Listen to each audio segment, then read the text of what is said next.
Welcome to How Preschool Teachers Do It. This is Allison Kentos. I am an early childhood educator. And this is Cindy Tarabush. I am an early childhood consultant. This podcast is for parents and early childhood professionals. Let our experience and research-based knowledge become your guide. Hey, Allison, don't you like when people are on the same page? I love it. Right? Don't we like it? It's much easier. Yeah. Don't we like it when people who we have to interact with are on the same side as us? Yeah, it makes life so much easier. It really does. And so I think one of the things that we need to do with early childhood settings and families is to recognize we are all on the same side.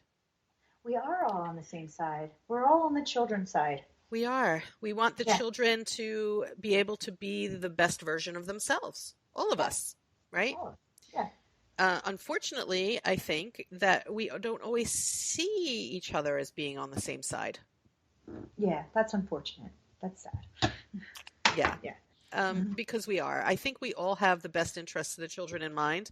And when you do, it is really important that we all aim for a partnership between families and school settings. And you and I usually talk about early childhood, but I think this is true for all of childhood. We need to work really hard to partner together. There's a lot of information out in the world about how children benefit from a partnership between their families and their academic setting. Yeah. Children benefit because the two worlds that are most important in their lives are now working together for their good, and they know that, and we get to demonstrate mutual respect. We want children to grow up and be respectful. We have to demonstrate mutual respect. And I think that it's really important that everyone makes every attempt to open communications and do that. And I think to do that, we have to recognize a couple things. As an early childhood professional, I have to recognize that families are the experts about their individual children. Yes. They know their culture. They know their history. They know a lot of things about the children that I, in a professional setting, will not know. And by the same token, families need to recognize that as an early childhood professional, I see their children with 15 other children. So I am a little more expert about how they act in a crowd of their own age peers. I have information, hopefully, if you're working in early childhood, you understand some things about child development and about the goals that are developmentally appropriate for teaching children. So we actually all bring knowledge to the table, and we have to acknowledge that about each other. Yeah.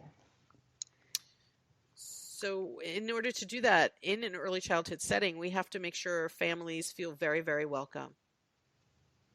Yeah. Like in my class, the families are welcome into it at any time. I tell them that. And I give them plenty of opportunity to come in. But then when I have like parent-teacher conferences, that's when I talk to them about, is there any other ways you would like to come in and volunteer, partner, whatever. I also think like when you invite your parents and families in and you have an open communication with them, the kids sense it. So they know. Like when you have teachers who are at odds with the parents, then the kids don't know who to trust. Do you know what I'm saying? Yes. So and they sense it. So yes. They get mixed messages about. They don't. Yeah. So you have to have you have to partner with them. You know, if you're a parent, you should partner with the teacher because your child is with that teacher for 6 hours a day. And if you are a teacher, you need to partner with the parent because the amount of information you can get about that child. I mean, they're the experts. They've known this child since day one, since before day one, really, is amazing. I mean, the stuff you can learn about their culture alone, and you won't know it unless you partner with that parent, those families. And I understand that there can be very emotionally charged situations. Yeah.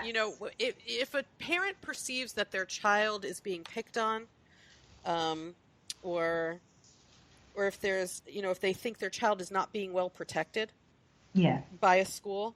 I understand that that's very emotionally charged. I think as a parent, we've all been there in some form where we feel like the school needs to be doing more. And I think that there are ways that we can communicate that to schools.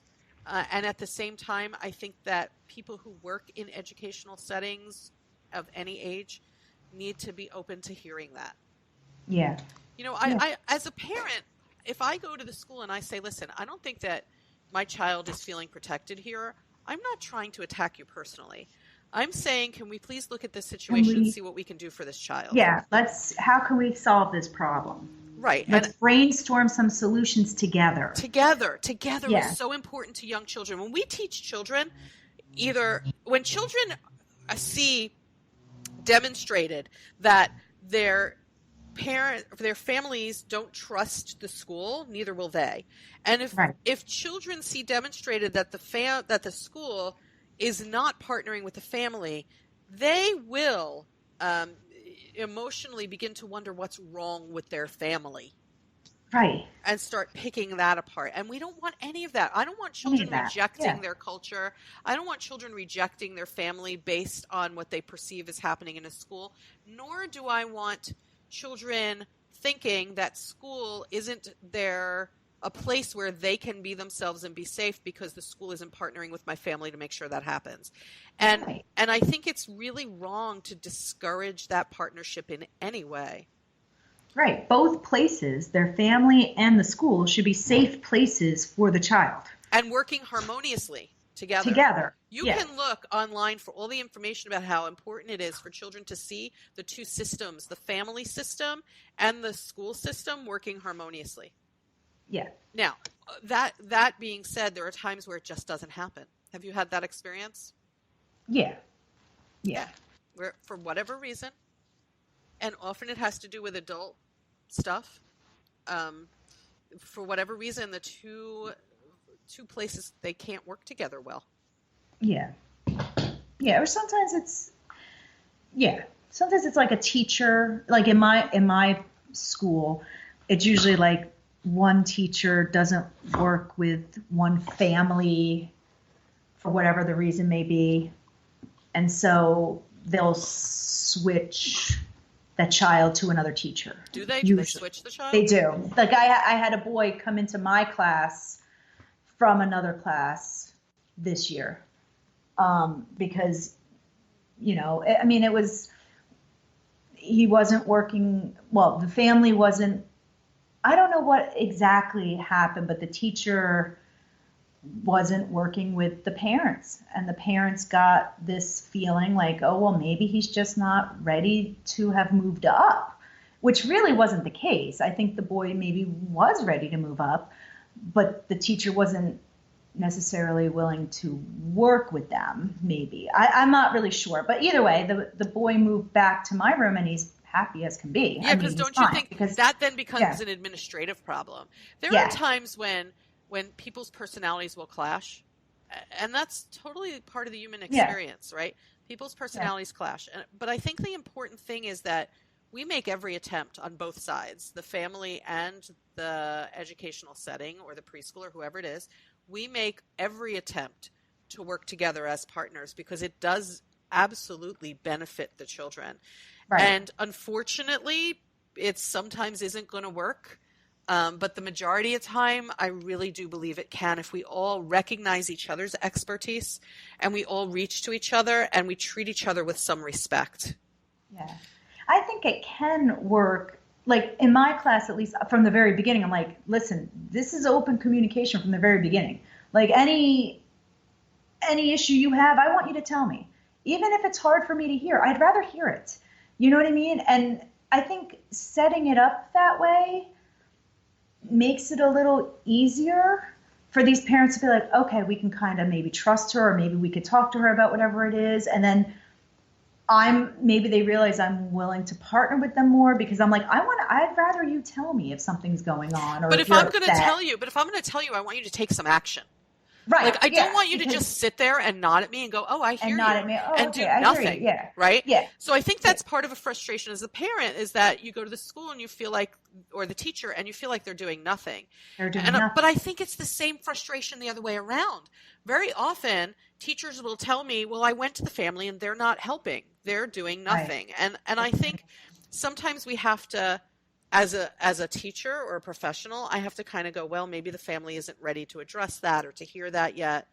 In a school setting, I think we always have to act on the concerns of parents. You have to act. Right? Yeah. We have to act in some way, and we have to try to find that compromise. Yeah. So there are many ways where we can open up these and become partners. One, of course, is talking to each other or communicating frequently. We're very lucky to live in a technological age where we can reach out to each other a variety of ways.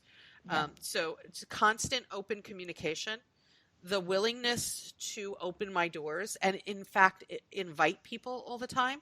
You know, even when you're teaching a certain topic, like if I'm going to be teaching, let's say about, I'm thinking of something. If I'm going to be teaching about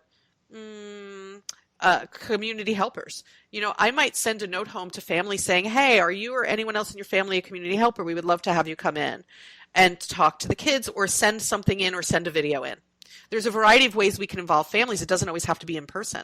Some families can't do in person, but I'm still partnering with them if I do a few things. I'm partnering with them if I offer them alternatives to being there in person if they need it.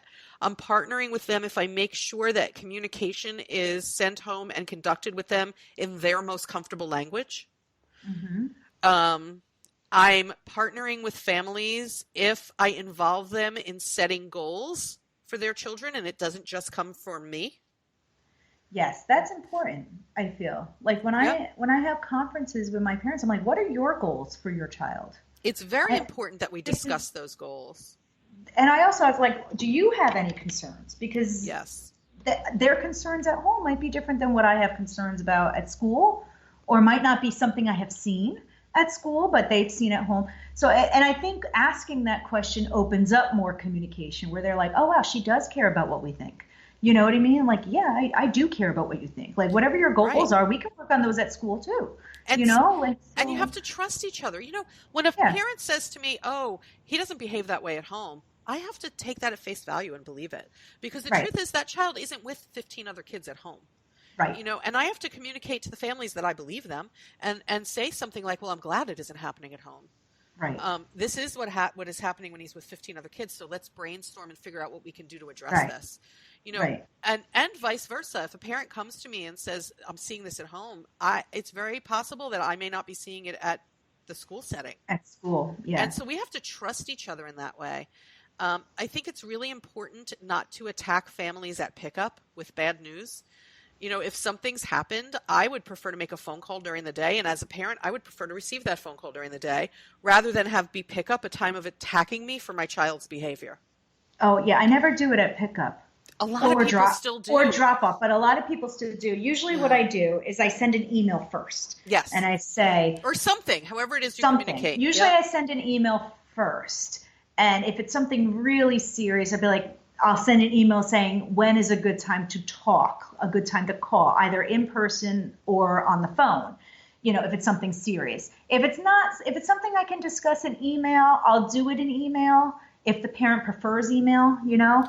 Because some parents do. They prefer email rather than call. Yeah, I mean, we should be asking them, what is your preferred method? Yeah. If it's something serious that requires, like, you know, a conference, then I'll say, you know, we need to make an appointment for a phone call or an in-person meeting. And it needs to be within the next couple days because something, you know, we need to brainstorm some solutions before this gets out of hand, you know. So, you know, but I always, you know, but I would never do it at pickup or drop off. I couldn't, there's just too many other people around. Yeah. You know, that's not the appropriate time. It's really inappropriate to do that attack at that time. You know, we should be having conversations with people. And we can't talk about other children with other families. We have to maintain people's confidentiality. Yeah. So all of these things have to do with partnering. It's the confidentiality, the reaching out and including them, the home language, using their home language, or getting someone who can help us do that. Giving them a variety of ways to be involved. And then for families, it's coming in. I know it's sometimes emotionally charged, but having as respectful a conversation as possible. Yes, hold school settings accountable for action in a respectful way. And sometimes you have to go up that ladder. Sometimes you have to go from the teacher to the principal to the board.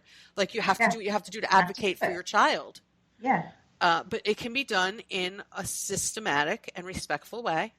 Yeah. And everyone needs to, again, I'm going to say what we opened this episode with. Everyone needs to recognize that, folks, we are, in fact, all on the same side. Yes. Okay. So let's behave as if we are. Yeah. And I think we'll end right there. Yeah. It's a good way. Yeah. Okay. So catch you again. I keep ending that way with the catch you. It's going to become That's our like thing. our new thing. I Yeah. think it's our thing. Catch you okay. next time on the podcast. Hello, wonderful podcast listeners. This is Cindy. Allison and I revealed really big news on our recent live episode. We now have a website dedicated to this podcast. Go to howpreschoolteachersdoit.com to read stuff we've written, to check out the latest news, see the topics for upcoming episodes, and to contact us. We'd love to hear from you.